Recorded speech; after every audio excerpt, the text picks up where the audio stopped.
पे देखिए आवाज आ रही है कि नहीं? आगे आवाज, वो लाइट फ्लक्चुएट कर गई थी। जल्दी आ जाइए, जल्दी इस पे। अब कई गो उसी पे होगा सब अभी तक। आ गए?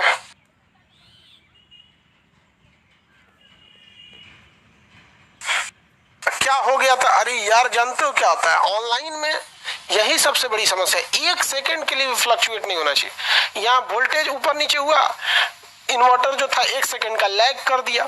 अब जहां 1 सेकंड का गैप हुआ, सोच रहा एक बंद मत हो जाए, फिर हो गया वैसे ही, बच गया बच गया। तो लाइट जब आती है ना, तो हल्का सा गैप हो जाता है। अगर वो गैप आधा सेकंड का रहेगा तो गड़बड़ हो जाएगा। आधा सेकंड के कम रहना चाहिए। तो वो सोच रहा आधा सेकंड के लिए गड़बड़ाया, पूरा कट गया। तो कभी कभी होता है ये बाई चांस, मतलब महीने में एक बार ऐसा कभी फ्लक्चुएट कर जाता है, जब इन्वर्टर और लाइट कटने के बीच में आधा सेकंड से ज्यादा का गैप हो जाएगा तो ऑनलाइन सिस्टम कट जाता है, दोबारा आना पड़ता है। तो कभी भी ऐसा टेक्निकल ग्लिच आ जाता है, ये टेक्निकल में आम बात है। तो आप उसको दोबारा आ जाइएगा, 5 मिनट लग जाता है हमको दोबारा इसमें करने में। आगे लोग सब अब कई उधरे सुतल है सब उहे वाला में। यार क्या कर रहा है लोग यार? आ गया कि नहीं आ गया? अच्छा, एक बार और क्लास में हो गया था मैथ में। ठीक है भाई, कोई बात नहीं, हो जाता है भाई। टेक्निकल चीजें हम लोग के पास कंट्रोल में ज्यादा नहीं रहती है। अब कोई, अब बताओ यार, आधा सेकंड के लिए अगर गड़बड़ होता है तो पूरा गड़बड़ हो जाता है। कितना मायने रखता है यहाँ पर। यहाँ पर बताइए बाबू, शासक का नाम क्या था? यशोवर्मन। यशोवर्मन या यशोवर्मन विष्णु भगवान का बहुत बड़ा पुजारी था। इसने एक विष्णु मंदिर बनवाया। इस विष्णु मंदिर को चतुर्भुज मंदिर कहते हैं। कहाँ बनवाया होगा? तो जेन्युइन बात है, खजुराहो में बनवाया होगा। तो खजुराहो में इसने जो विष्णु मंदिर बनवाया था उसे हम चतुर्भुज मंदिर कहते हैं।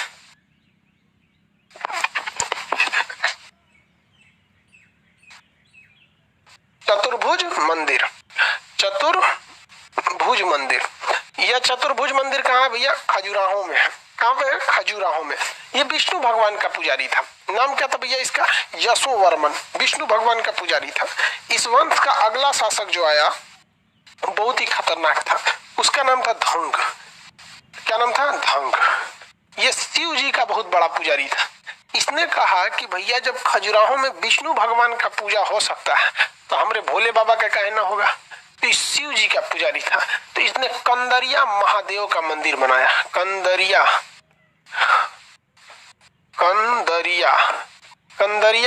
महादेव। महादेव आपको भी पता है भैया, महादेव शिव जी को कहते हैं। भाई शिव जी का नाम बहुत ज्यादा है, बहुत ज्यादा। ऐसे लोग ऐसे दुलार में गणेश के पापा भले बोल देते हैं, शंकर जी, पशुपति, भोलेनाथ, भोले बाबा, बहुत नाम है शिव जी का। तो शिव जी का महादेव बहुत ज्यादा। महादेव तो बहुत फेमस है। महादेव, महाकाल। तो कंदरिया महादेव का मंदिर बनवाया। कहाँ पर है? तो खजुराहो में। अभी वर्तमान समय में खजुराहो में सबसे फेमस अगर कोई चीज है, खजुराहो में, खजुराहो, अगर खजुराहो में सबसे फेमस चीज है कोई, तो विष्णु भगवान के चतुर्भुज मंदिर से ज्यादा फेमस मंदिर है कंदरिया महादेव का मंदिर। यह कंदरिया महादेव का मंदिर में अभी शंकर जी के बैल का नाम क्या था? नंदी बैल। बहुत होशियार था, जानता था कि शंकर जी के लिए चढ़ावा वगैरह आएगा, ये तो भोले बाबा है, ये तो खुद खाए होंगे नहीं, हमरे मिलेगा। तो सब उनका जो बैल का नाम था क्या था? नंदी। तो यहाँ नंदी की सबसे बड़ी मूर्ति है। नंदी देखिएगा ना, मूर्ति है, आगे बैल बैठा रहता है। शंकर जी का वही है। बारात वरात में भी लेके गए थे उन सबको। बारात में लेके कौन चीज गए थे? हाड़ा बिछी, भूत पिशाच, सब देख के तो घबरा गए थे सब कि कैसे से बियाह हो गया पार्वती जी का। पार्वती जी बहुत सुयोग्य, सुंदर, सुशील, आई भांग पीने वाला आदमी। तो इनका तो पूछिए मत, भूत पिशाच लेके गए थे ब्याह में। तो इनके साथ ये नंदी बैल बड़ा प्रसिद्ध था। तो नंदी की मूर्ति उस प्रांगण में बहुत फेमस है। तो जो खजुराहो के पास या फिर जितने भी चंदेल काल में मंदिर बने हैं, इस मंदिर के निर्माण की एक अलग शैली थी, आपको मंदिर निर्माण की शैली अभी पढ़ाए नहीं है, बस हल्का बता दिए हैं कि भाई साउथ में द्रविड़ शैली, विमानन शैली, नागर शैली और वेसर शैली। जब सारा कंप्लीट हो जाएगा ना तो इन शैलियों के बारे में अलग से चर्चा करेंगे ताकि आपको डिफरेंशिएशन करने में आसानी हो। तो ये सब ये सब वेसर शैली में बनाई गई मंदिर थे सब। यहाँ पर बहुत ही प्रसिद्ध मंदिर कंदरिया महादेव का मंदिर कहाँ पर है भैया? मध्य प्रदेश खजुराहो में। किसी को कोई दिक्कत नहीं। ये गजब आदमी था। ये प्रयागराज में, कहाँ पर? प्रयाग में। प्रयाग में गंगा यमुना का वर्तमान में संगम होता है। किसका संगम होता है? गंगा यमुना का संगम होता है। इस संगम में जाके जल समाधि ले लिया, जल समाधि ले लिया। सोचिए, पानी में जाके डूब गया, मतलब पूजा पाठ किया जाता है और स्वतः जाके मतलब पानी में जाके और भगवान में विलीन हो जाता है। कहते भाई गंगा मैया हम आ रहे हैं। हम ये जानबूझ के एज एक, जैसे जैन धर्म में कैसे संलेखना है, वो सुसाइड नहीं है। सुसाइड किसे कहा जाता है? जब जिंदगी से आप तंग आ गए तो मर रहे हैं तो सुसाइड है। लेकिन अगर आप इसे स्पिरिचुअल के तौर पे, एक धार्मिक भावना के आधार पर उस हिसाब से करेंगे हम भगवान में विलीन होने जा रहे हैं। जैसे जैन धर्म में लोग संलेखना विधि यानी भूख खाना पीना छोड़ देते तो मरते, आप उसे एज ए सुसाइड डिक्लेयर नहीं कर सकते क्योंकि उनका रिचुअल का हिस्सा है। उनके रिचुअल मतलब होता है धार्मिक अनुष्ठान का हिस्सा है। वैसे ये धार्मिक परंपरा है कि गंगा और यमुना दो भारत की सबसे पवित्र नदी मानी जाती है। तो गंगा यमुना का संगम जहाँ होता है प्रयाग, हो तो और पवित्र जगह हो जाता है। वहां जाके इसने क्या कर लिया भैया? जल समाधि ले लिया। किसी को कोई दिक्कत नहीं है? किसी को दिक्कत? सुसाइड करना सही नहीं है भैया, सुसाइड नहीं था। आप नहीं समझते हो, उस समय की धार्मिक ये मान्यता थी। आप इसे सुसाइड नहीं कह सकते। जैसे जैन धर्म के क्या, तब आप कहिएगा क्या सारे धर्म में सुसाइड करते? नहीं, ये मान्यता थी कि जो गंगा मैया में समा गया उस सीधे कहाँ चल जाता है? स्वर्ग वगैरह में चल जाता है। अपनी अपनी मान्यता है भैया, मानो तो भगवान, नहीं मानो तो पत्थर। अब आज के वक्त में थोड़ा सा अजीब लगेगा, आज के वक्त में जल्दी कोनो जइबो नहीं करेगा, जाएगा फिर वापस चलेगा भाई सांस फूल तो हमार। तो उस वक्त की बात थी ये। तो ये कौन सा शासक थे भैया? धंग शासक, धंग नाम था इनका। इसके बाद अगला शासक था जो बहुत ही खतरनाक था, विद्याधर। मतलब ये बहुत गुस्सैल शासक था विद्याधर। इस वंश का जो अगला शासक था ना उसका नाम था विद्याधर। बहुत गुस्सैल शासक था, मतलब उसको बीख बड़ी तेज चढ़ जाता था। और ऐसा नहीं कि किसी भी मैटर पे, पागल थोड़ी था, गुस्सैल था लेकिन मैटर पे होता था वहां पर। उसका नाम क्या था भैया? विद्याधर। शासक का नाम था विद्याधर। विद्याधर ये बहुत ही मतलब प्रतापी था। प्रतापी, प्रतापी, प्रतापी ना लिख के यहाँ लिख सकते हैं स्वाभिमानी। स्वाभिमानी शासक था, बहुत ही स्वाभिमानी शासक था। कहा हमारे क्षेत्र में कोई दूसरा टांग नहीं लड़ाना चाहिए।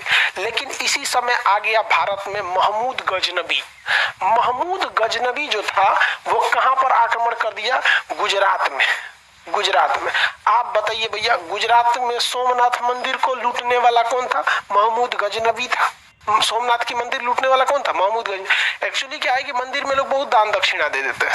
अक्सर आज भी सुनते होंगे गांव में कोनो मंदिर का वही दान पेटिया लेके भाग गया। आजकल खुदरा चोर हो गया है, सोच रहा दान पेटिया लेके भाग जाता है। तो ये गुजरात में लूटने आया था महमूद गजनबी।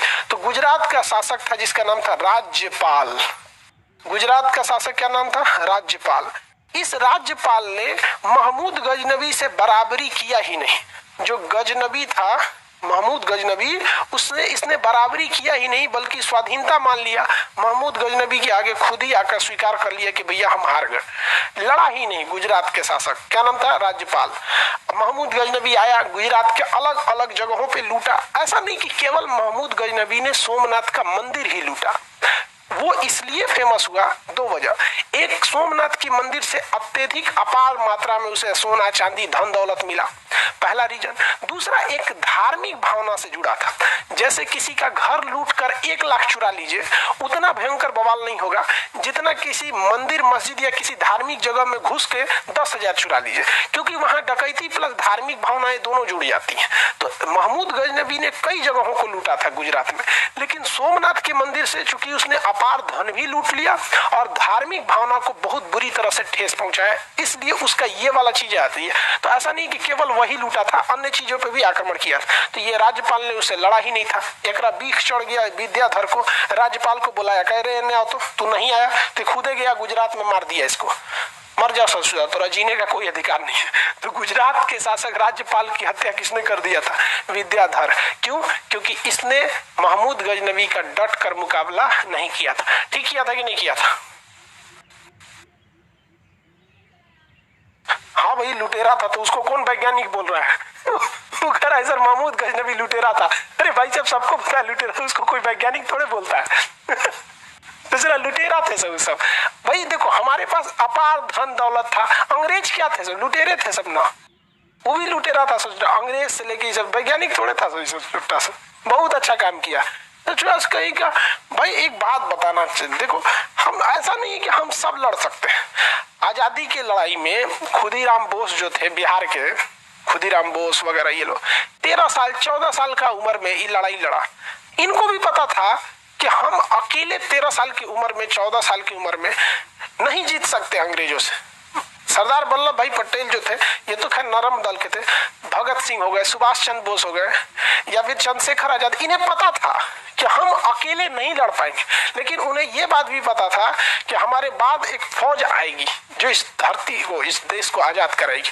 इतिहास कम से कम ये तो नहीं कहेगा कि ना कि कोई अन्याय होते देख रहा था, तो कम से कम इस चुट्टा को लड़ना तो चाहिए। अरे भाई, जब तू सीधे सीधे लौट गया, यही ऐसे ही लोगों ने अन्य आक्रांताओं को निमंत्रण दिया था। क्योंकि महमूद गजनबी जब यहाँ से जीत कर गया होगा तो क्या कहा होगा कि वहां का शासक राज्यपाल था, उसने तो कुछ मना ही नहीं किया, तो दूसरों का मन बढ़ा होगा। तो दूसरा के बाद गौरी आ गया, ऐसे चढ़ते आ गए सब, बाबर झाबर चला है सब, तैमूर लंक आ गया, मंगोल आ गए सब, पुर्तगाली चला है सब, डच आ गए सब, हॉलैंड वाले सब थे सब, इंग्लैंड वाले चले गए, फ्रांसिस आ गए सब। इसी वजह से पकड़ के अच्छा से थूरना चाहिए। अतिथि देवो भवो, और अगर अतिथि के रूप में अगर आप दुष्ट शैतान बन के आएंगे तो कुचैबो करेंगे। तो इस ससुरा को कम से कम मारना तो चाहिए ओकरा के, लेकिन जो सरेंडर बोल गया, अच्छा किया ससुरा को धूर दिया। समझ में आया कि नहीं आया? असल में जानते हो भाई क्या कहते, एक बार इधर ससुरा इधर से आता सब ना, बिहार से, कसम बताते ना, यहाँ की महिलाएं इतना मारती गरिया के मार डालती सब। वहां पे बिहार में आएंगे ना तो हमें जितना रफ्तार से लात पड़ता है उतने रफ्तार से गाली पड़ता है। पुरुष भी मारेगा और महिलाओं का बाल नोचेगी। अगर कोई पिटाएगा ना तो महिला से उसका बलवा नोच लेगी, पुरुष कचर के मारेगा, गाड़ी गुत्ता सब हो जाएगा। इनने बाबर झाबर चाहे गौरी तौरी आ रहा था, लात जूता खान के गोबर चिपरी ना पथवा देते से तब करता है। इधर लोग थोड़ा सा सीधा साधा बेटा गया, लोग इधर आने तब तो बताते, बात कम लाज ज्यादा। मरने के बाद पूछता सब कहाँ से आए हो? गजनबी अफगानिस्तान से। तोरा ना पता है बिहार है। आगे चलते हैं आप, तो विद्याधर के बारे में आप समझ गए। अब इसके बाद ये वंश धीरे धीरे कमजोर होता गया, और कमजोर होता गया। इस वंश में भी अब उतने योग्य शासक नहीं बचे। परमार्दी इस वंश का अंतिम शासक था। इस वंश का लास्ट शासक था परमार्दी। अब इस परमार्दी को पृथ्वीराज चौहान ने अपने राज्य में मिला लिया। पृथ्वीराज तृतीय नाम था इनका, जिसे हम लोग पृथ्वीराज चौहान कहते हैं। हमारे यहाँ एगो यो तो खराबी था भाई, राजस्थान एगो अपने कोई बहुत बड़ा तो है नहीं भाई, इंडिया के हिसाब से तो राजस्थान एक स्टेट है ना, वो में से 4-5 गो राजा, मेवाड़ के अलग, उदयपुर के अलग, आमेर के अलग, इधर के अलग। हम लोग में तो यही तो सबसे बड़का खराबी था। एगो देश का यूनिफाइड राजा बहुत कम हुआ सब। जैसे यूनिफाइड कब था, मतलब एक कब था, एक नंद वंश यानी मौर्य वंश के आसपास में था, मतलब जब वो मगध का साम्राज्य था। तो एक मगध के समय एक राजा होता था पूरे यहाँ का। उसके बाद अगर कुछ हद तक देखेंगे तो फिर कनिष्क था जिसने साम्राज्य स्थापित किया था। उसके बाद अगर देखेंगे तो लास्ट में एक मिलेगा हर्षवर्धन, जिसने पूरे भारत को नहीं उत्तर भारत को किया। हर्षवर्धन के मरने के बाद शासक कहाँ हुआ सब, इसे इति तो लेके कोनो चंदेल है तो कभी ये है कभी वो है, इसे खिचड़ी बना के घूम रहा है सब। यही तो मौका दे दिया ना विदेशियों का आक्रमण करने के लिए। इस पे पृथ्वीराज चौहान ने कब्जा करके इसे चौहान वंश के अंदर मिला लिया। अब आपको धीरे धीरे ये एहसास हो रहा होगा कि अब मुस्लिम शासक अब आएंगे सब, क्योंकि यहाँ पर आपको गजनबी दिख गया है। और अभी पृथ्वीराज चौहान देखें तो यहाँ गौरी दिख जाएगा। जब पृथ्वीराज चौहान है तो पृथ्वीराज चौहान की लड़ाई किससे होगी? गौरी से होगी।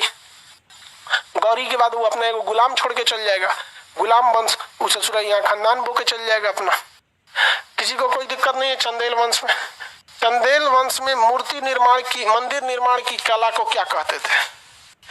चंदेल वंश में मंदिर निर्माण की शैली को क्या कहते थे? वेसर शैली। कौन सी शैली भैया? वेसर, वेसर शैली। इसे हम लोग कहते थे मिश्रित शैली, मिली जुली डिजाइन। दक्षिण भारत का भी कुछ डिजाइन इसमें मिलेगा, उत्तर भारत का भी कुछ डिजाइन इसमें मिलेगा। उसी को कहते हैं मिली जुली संस्कृति वाली चीजें मिली। इसी को यहां तक में दिक्कत नहीं है, कोई दिक्कत नहीं, बढ़िया है। तो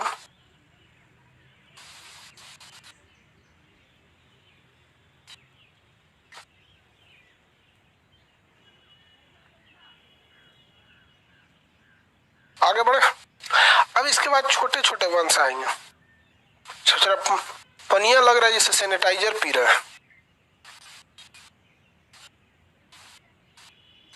थर्सडे का पानी है। इतना तक में कंप्लीट। एक बार दोहराइए। चंदेल वंश का दूसरा नाम एक बार दोबारा दोहरा देते हैं। चंदेल वंश जो था, इस चंदेल वंश का दूसरा नाम क्या था? जजाक भुक्ति। चंदेल वंश का दूसरा नाम जजाक भुक्ति वंश, जजाक भुक्ति का वंश। राजधानी कहाँ थी भैया? खजुराहो। खजुराहो, खजुराहो कहाँ पर है? मध्य प्रदेश में, एमपी में है। कौन सी शैली थी? वेसर शैली। यानी ये मिली जुली संस्कृति थी, उत्तर और दक्षिण भारत की अलग अलग कई शैली थे, इसमें इसे मिश्रित शैली कहते हैं। इस वंश के पहले शासक का नाम बताएंगे नन्हुक। नन्हुक। इस वंश का अगला शासक क्या था?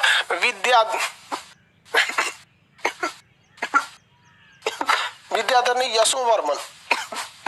यशोवर्मन जो था वो विष्णु भगवान का था मानने वाला। यशोवर्मन, यशोवर्मन ये विष्णु भगवान को मानता था, इसलिए इसने विष्णु मंदिर बनवाया। उस मंदिर को क्या कहा गया?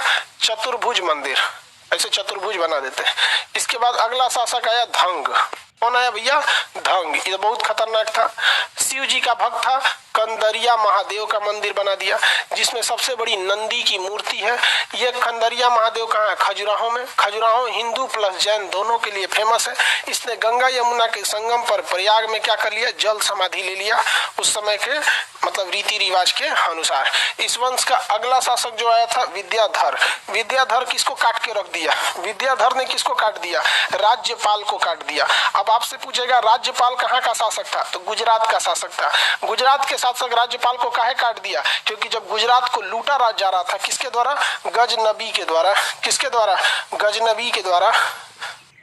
गजनबी के द्वारा। तो ये ससुरा चुपचाप बैठ के देख रहा था। देखो भाई, एक बात आपको बताते हैं, गीता में श्री कृष्ण ने क्या कहा है कि इस पृथ्वी को राक्षसों के तांडव ने उतना क्षति नहीं पहुंचाया जितना कि महात्माओं के मौन धारण ने पहुंचा दिया। और ये हकीकत है। दुष्ट लोग बहुत कम होते हैं। किसी भी समाज में देखिएगा ना, तो 90% लोग अच्छे होते हैं, 10% लोग ही खराब होते हैं।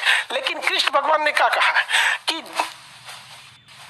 जो दुष्ट होते हैं, जो राक्षस मतलब कैटेगरी के लोग होते हैं, मतलब ऐसा समझिए दुष्ट, तो दुष्टों की आचरण ने उतना क्षति नहीं पहुंचाया जितना कि इन महात्माओं के मौन धारण ने पहुंचा दिया। आज भी देखिए किसी कहीं घर में कोई सड़क बन रही है, 2 नंबर का मसाला लग रहा है, साला एक ठेकेदार न चोर है जो उस सड़क को बनवा रहा है, लेकिन उस मोहल्ले में रहने वाले 400-500 परिवार चुप।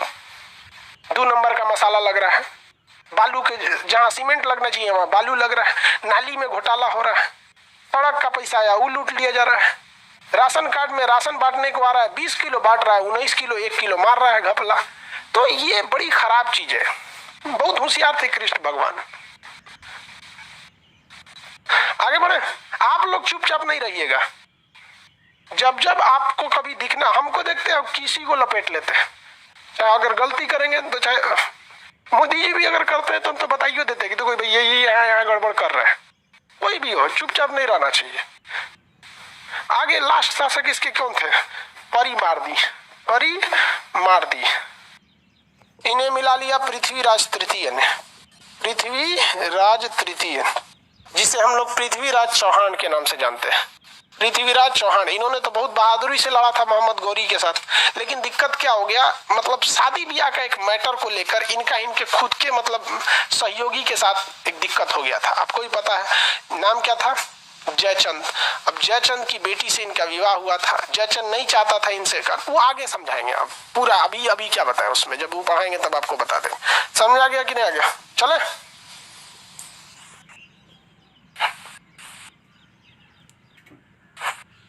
अब इसके बाद छोटे छोटे राजवंश आते हैं जो किसी काम बहुत बड़ा काम नहीं किया इन लोगों ने। छोटे छोटे राजवंश आते हैं जिन्होंने बहुत बड़ा काम नहीं किया। इसमें एक मध्य प्रदेश आता है, एक गुजरात आता है, एक उड़ीसा आता है। अभी आपने मध्य प्रदेश का राजवंश देखा, मध्य प्रदेश में ही आता है आपका कौन सा राजवंश भाई? ये चंदेल वंश। इसी मध्य प्रदेश में आएगा कलचुरी वंश। इस मध्य प्रदेश में कौन सा वंश आएगा भैया? कलचुरी वंश आएगा। कलचुरी वंश में भी कोई खास शासक नहीं रहेंगे, सब मध्य प्रदेश का था। और इसके बाद आएगा गुजरात का मैत्रक वंश। कलचुरी वंश और मैत्रक वंश ये किसी काम के मतलब बहुत बड़ा शासक नहीं हुए लोग। मध्य प्रदेश में कौन सा गया? कलचुरी, इसमें मैत्रक वंश, मैत्रक वंश। अब ये दोनों लोग कोई बहुत बड़ा काम नहीं किया लोग, इससे कुछ खास क्वेश्चन नहीं पूछता।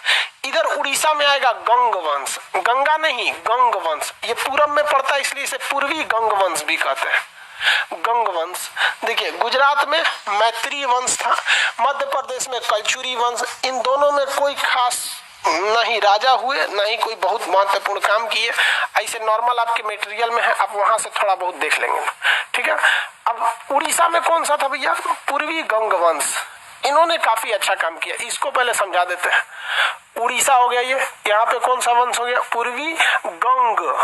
अरे भैया गंगा मत बोल दीजिएगा, पूर्वी गंग वंश, पूर्वी गंग वंश। गुजरात में कौन सा वंश?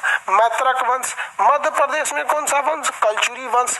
महारक थे इस मैत्रिक वंश के संस्थापक। कलचुरी वंश जो था इस वंश के कोक्कल थे। और उधर चलते गंग वंश। गंग वंश जो था वो उड़ीसा के पास था। इन्होंने काफी मंदिर निर्माण में महत्वपूर्ण भूमिका निभाया, गंग वंश वालों ने। गंग वंश का साम्राज्य उड़ीसा में था, नीचे में थोड़ा सा आंध्र प्रदेश में था। यहाँ 3 मंदिर हैं, अब बहुत ही फेमस मंदिर है भाई साहब। जैसे आप देखिए रथ मंदिर, कोणार्क का सूर्य मंदिर, कोणार्क का सूर्य मंदिर बहुत फेमस है। पुरी का जगन्नाथ मंदिर, भुवनेश्वर का लिंगराज मंदिर। तो 3 मंदिर फेमस है, 3 मंदिर फेमस है। बताइए कोणार्क में, पुरी में और भुवनेश्वर में। आप बताओ भैया कोणार्क में कौन सा मंदिर फेमस है? सूर्य मंदिर। कोणार्क में कौन सा मंदिर है भैया? सूर्य मंदिर। कोणार्क में सूर्य मंदिर, सूर्य मंदिर जिसे हम लोग ब्लैक पैगोडा कहते हैं। देखो भाई पैगोडा जो मंदिर होता है वो बौद्ध धर्म के मंदिरों को हम लोग पैगोडा कहते हैं।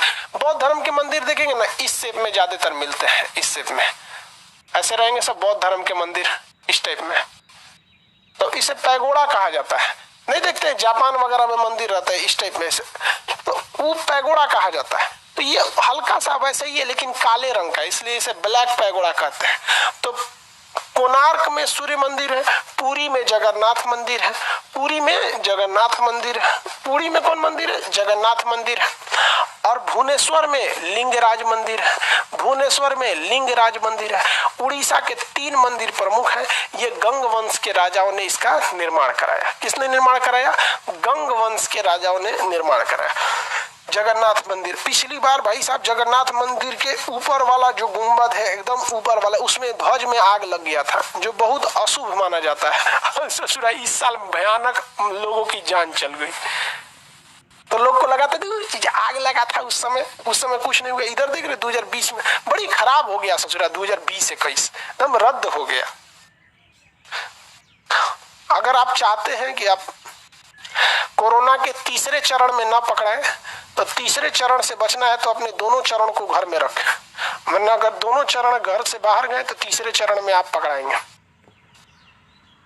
12वीं की परीक्षा टल सकती है, आपकी 13वीं नहीं टलेगी। समझ में आ गया? चुपचाप घरे रहिए। जगन्नाथ मंदिर समझ में आ गया? अब इस मंदिर के कौन कौन ने निर्माण कराया ये आपके मटेरियल में लिखा हुआ है, ये हम आपसे कल पूछेंगे याद रखिए, कोणार्क का सूर्य मंदिर गंग राजाओं ने बनवाया, पुरी का जगन्नाथ मंदिर गंग राजाओं ने बनवाया, कोणार्क का लिंगराज मंदिर गंग राजाओं ने बनवाया। कौन सा राजा था ये हम आपसे पूछेंगे, इसलिए ध्यान से रखिएगा। हम आपसे कल इसके बारे में सवाल कंफर्म पूछेंगे कि किसने इस मंदिर का निर्माण कराया, किसने इस मंदिर का निर्माण कराया। आपको बताना रहेगा, किसी को कोई दिक्कत नहीं होना चाहिए, किसी को कोई दिक्कत नहीं होना चाहिए। गुजरात में कौन सा वंश था भैया? छोटा छोटा राजवंश में मैत्रक वंश, गुजरात में मैत्रक वंश था। गुजरात में कौन सा वंश था? मैत्रक वंश था। इसके संस्थापक महारक थे, इसके संस्थापक महारक थे। मध्य प्रदेश में एक छोटा वंश था जिसका नाम था कलचुरी वंश। मध्य प्रदेश में एक छोटा सा वंश था जिसका नाम था कलचुरी वंश। उड़ीसा में एक छोटा सा वंश था जिसका नाम था गंग वंश। उड़ीसा में एक छोटा सा रंग था महारक। महारक, इसकी राजधानी बल्लभी थी। बल्लभी, कितने लोग बता सकते हैं बल्लभी क्यों फेमस थी? इसकी राजधानी त्रिपुरी थी। त्रिपुरा नहीं, त्रिपुरी थी। कोक्कल राजा थे इसके, कोक्कल, कोक्कल प्रथम इसके संस्थापक थे। कितने लोग बता सकते हैं बल्लभी क्यों फेमस थी? गुजरात की बल्लभी क्यों फेमस थी, बता सकते हैं?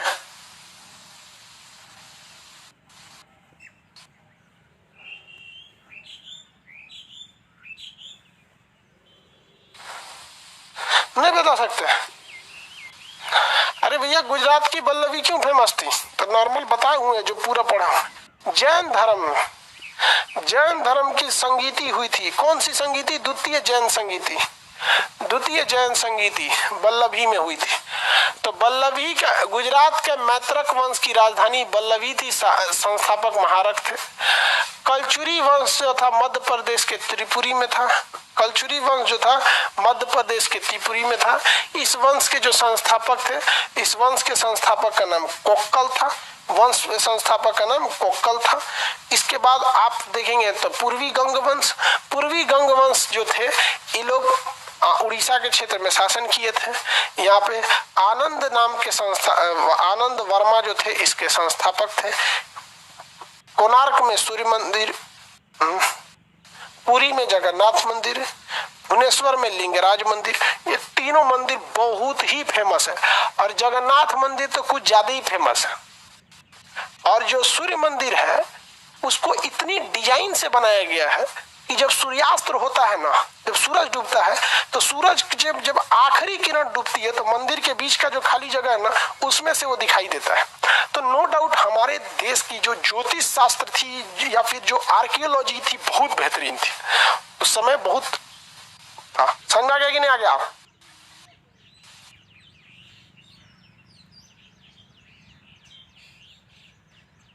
समझ में आ गया? चलिए, अब एक और शासक था, हम पढ़ा दिए आपको, गौड़ वंश। बंगाल का एक और वंश था गौड़ वंश, उसमें हमको कुछ पढ़ाना ही नहीं है, गौड़ वंश पढ़ा चुके हैं। गौड़ वंश में सबसे एक ही खतरनाक शासक था गौड़ वंश का, शशांक। गौड़ वंश का एक ही तो खतरनाक शासक था, याद कीजिए, शशांक। शशांक आके मारा था राजवर्धन को, तो हर्षवर्धन ने मार दिया शशांक को। शशांक ने किसे मारा? राज्यवर्धन को। तो हर्षवर्धन ने किसे मार दिया? शशांक को। शशांक ने ही कौन सा मंदिर कटवाया था? बौद्ध मंदिर गया का। गौड़ वंश कहाँ था? तो पढ़ाई दिए थे। गौड़ वंश नहीं पढ़ाए थे जी, जब हर्षवर्धन पढ़ा रहे थे तभी पढ़ाए थे।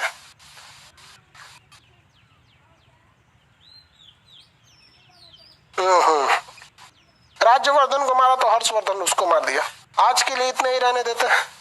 अब इसके बाद आपको पढ़ाएंगे राजपूत काल। और राजपूत काल में बेसिकली गुजरात और राजस्थान और मध्य प्रदेश के राजपूत शासक आएंगे।